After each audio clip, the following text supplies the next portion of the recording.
Good morning. There we go. Good morning, church.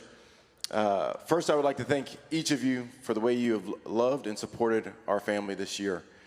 We have been overwhelmed in the most beautiful way by the overflowing of compassion and empathy we have received. I would like to thank Pastor Flake for the opportunity to share just a little bit of what God is doing or has done in our lives. He told me we have to beat the Methodists to brunch today, so I'll be quick. But I've also learned that people have a hard time saying no to someone in a wheelchair, so we'll see what happens. It's hard to put into words what the last 2 years have been like for my family and I. I thought 2023 was a really hard year. That's funny to say now. It's okay, you can laugh. We struggled to understand what God was doing as we navigated one difficulty after another. We carried heavy burdens, saw relationships fall apart, navigated family difficulties, health issues, and more. It felt like we were living Murphy's Law. We limped into the new year, celebrating the finish line like the calendar dictates the end of a season. That's funny, too. Then March 13th, I left my house around 5:30 a.m. to go work out with some friends like I had done on every Wednesday morning. Just a few minutes later, and a few miles down the road, I was involved in a head-on collision with a service truck. I like punching above my weight class. I was taken to the hospital and hours later into the operating room to repair my torn intestines. During surgery, they discovered a massive amount of internal bleeding due to a torn heart aorta. Thankfully, they were able to repair it quickly and save my life. The doctors informed my family that with this injury, 80% of people don't even make it to the hospital for a chance of survival.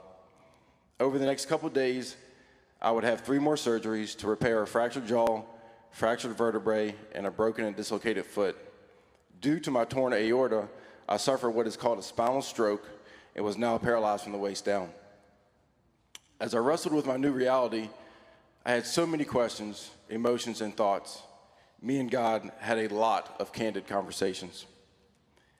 I began to scratch, fight, claw for any signs of hope I could find. One of my favorite verses became Romans 5:3 and 4. Not only so, but we also glory in our suffering, because we know that suffering produces perseverance, perseverance character, and character hope. Suffering produces perseverance. The Greek word for perseverance here is hopomone, which is a combination of 2 other words, hypo, which means under, and meno, which means to stay, to remain, to abide. This rocked me. Because I was ready to persevere. I was ready to fight, to claw, to outwork, to conquer.